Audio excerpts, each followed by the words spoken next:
No, 86, 76, 19, yeah. Okay, so in 86, that when Saturn was on his ascendant, that's when he did the experiment to try and heal the person, to cure a morphine addicted friend with doses of cocaine. It wasn't a client, it was a friend. His Mars in the 11th house. And it turned out badly. So that was a huge identity complex for him. Like it broke down. Everything he thought he did, it turned out wrong. Who am I? And after that, around the same time, 86, when he started private practice, he set up his private medical practice with Saturn on his ascendant. It's the end of his playing a status with everyone else and working within the institutions, to working on everybody else's terms, to having to go on his own. Still practical, still making money, he can't do nothing. He has too many desires of things that he needs. So he sets up his own practice, which he maintained the rest of his life. So his identity was formed about then. Then it opposed his son shortly thereafter. So he marries when Saturn's opposing us on his ascendant, feeling insecure. He just had that bad thing with his friend. He's feeling insecure, but he marries and he makes a commitment, and in his insecurity, he married someone who backed him up. And he found that insecurity, he got into her world, and it helped him rebuild. And that point on, he was learning more about life through his family and through his relationship, and he was doing his career. And by 87, it was his first use of hypnosis, and which later developed into psychoanalysis and the Oedipus complex. By night, let's see, where's the next point? Next point squares the sun, conjuncts the IC. 70, that's 66, that's right, not 70, 80s. So that was wrong. The marriage was wrong. 66. He's entering the 65. No, 60 was on the midheaven. 56, 60 is on the midheaven. Yeah, 60 is on the midheaven. 66 was at the ascendant when he entered, at least when he became the outstanding student, even though it was his identity complex. When it got to the, in this Mercury, when I got to the ascendant, when I got to the IC in 75, that's his deepest motivation time. That's when he was conducting medical research in Trieste and returned to work in physiology. So that was part of his medical thing at the IC. Then 81, let's see, 81, Saturn's on his descendant. He got his medical degree. Then as Saturn's going over his sun up to the conjunctive sun, he's going to try and heal his friend who had the morphine addiction. He's trying the cocaine to do it, and it didn't mess up. Okay, so that was very formative. It forced him to redefine his goals. Saturn hit his sun. No, Saturn's 82. So that was even before that. It was when Saturn's going through the 8th house, the moon Neptune. Saturn's going through that 8th house that it hit the drug-related thing. But it's still in building up of experience to status. His status was hit 89, 89. So 86, he's married, Saturn 8th house, building up. Yeah, okay. Has the kids. 87, he's first use of hypnosis. 91, he moved to a new home. So 91. So 91, Saturn's 89, Saturn's on his midheaven. He's in his status. He's there. He decides to move to, that's the Saturn square. The Saturn. Okay, so just basically, but part of his Saturn's above the horizon. He's doing his career, has a family. That's that. By 95, Saturn's on his ascendant again. So 95, what do we have? 96, his first use of the term psychoanalysis. It's been going through his own analysis himself. He used the psychoanalysis, and his father died by 96. So in here between the sun over the ascendant and opposed to sun, he started psychoanalysis, and his father died. By 97, he's learning other things. He starts altering his theories. By 99, we're looking for 04, he's publishes his book on dreams. So when Saturn's down in his third house, or second, third house, he's publishing his book on dreams. But it's not till, okay, when Saturn hits his IC in 05, in 1905? No, where are we? 76 to 10.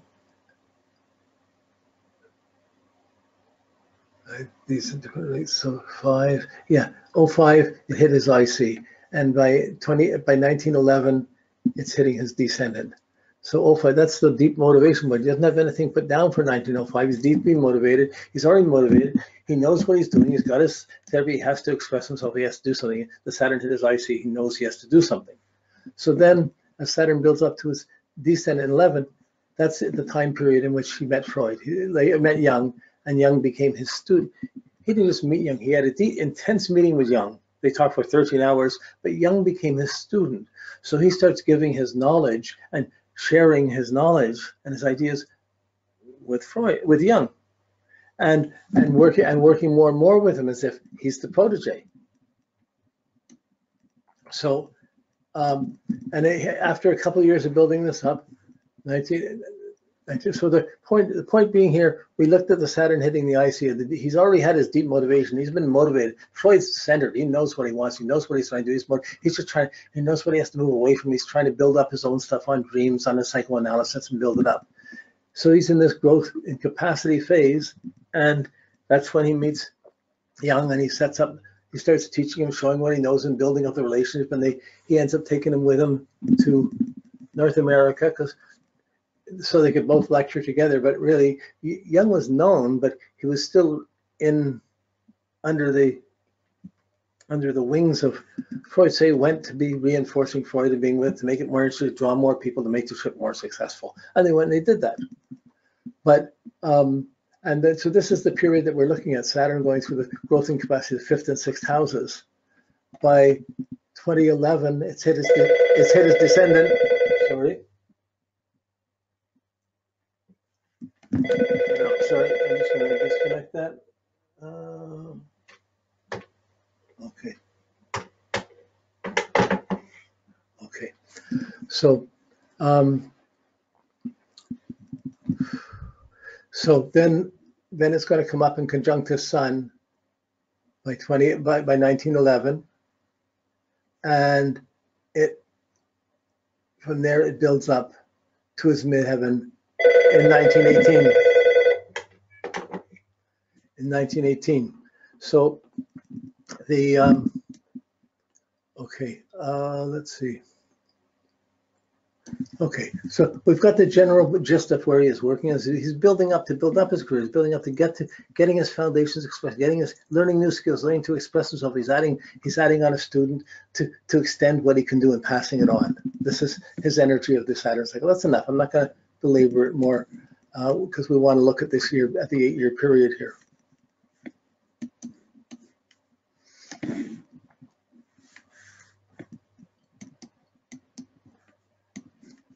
Now,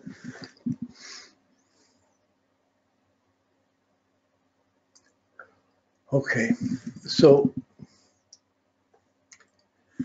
he met with Jung in 1909, I think early 1909. But here, Pluto, no big aspects of Pluto, not till 1915. Pluto squares Mars, 1516. This is after he and Jung had split up.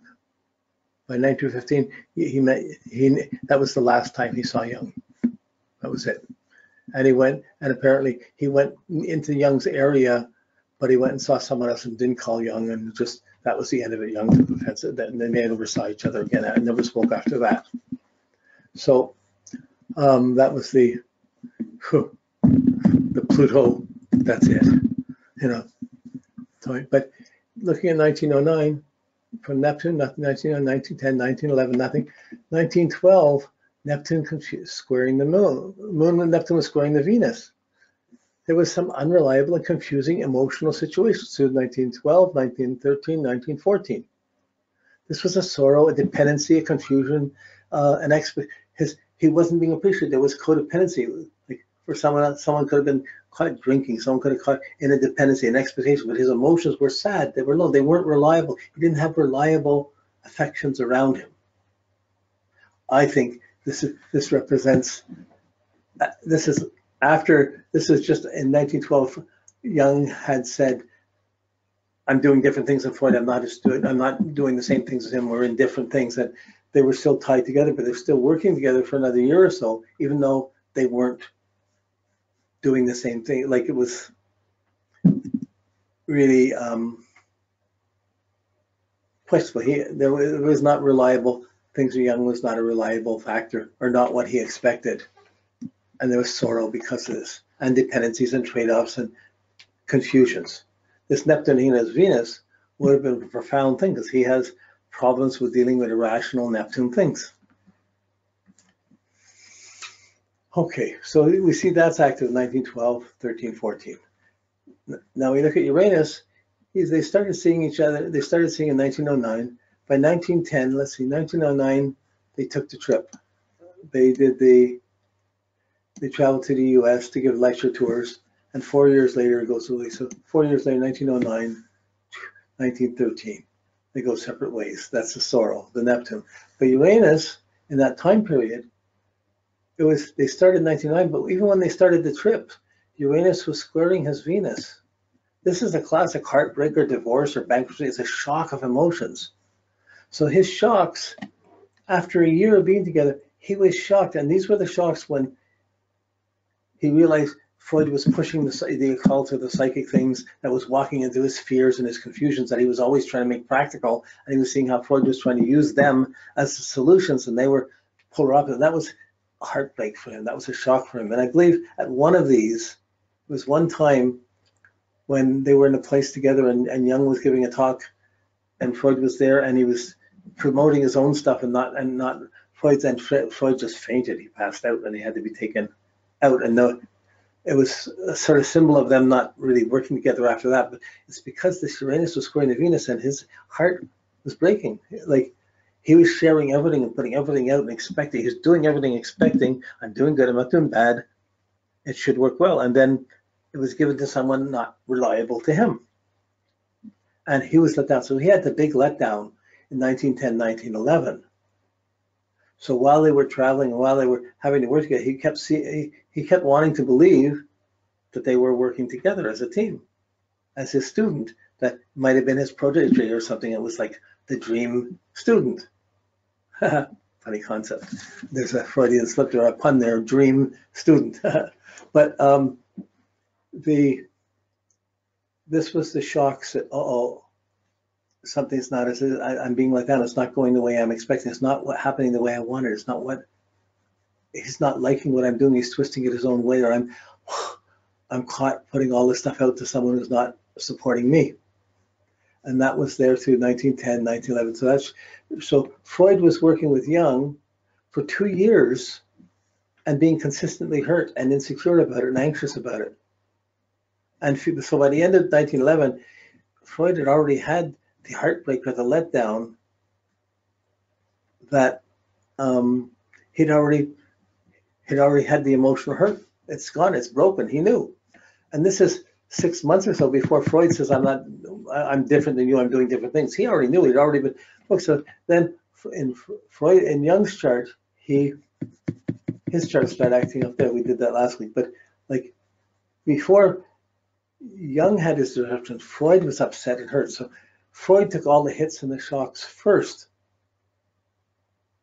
And we'll come back. I'm going to spend a little more time. I'll pull up Freud's just to look at this with Jung's to see this at the same time. So that's his choice. Then he announces a split up, and they're starting to get more and more separated through 1913, 1914. They meet once again. They meet one more time in 1915. It was the last time they met, and that was Uranus squaring the Sun. That's it. But it had been squaring his ascendant the whole 1914.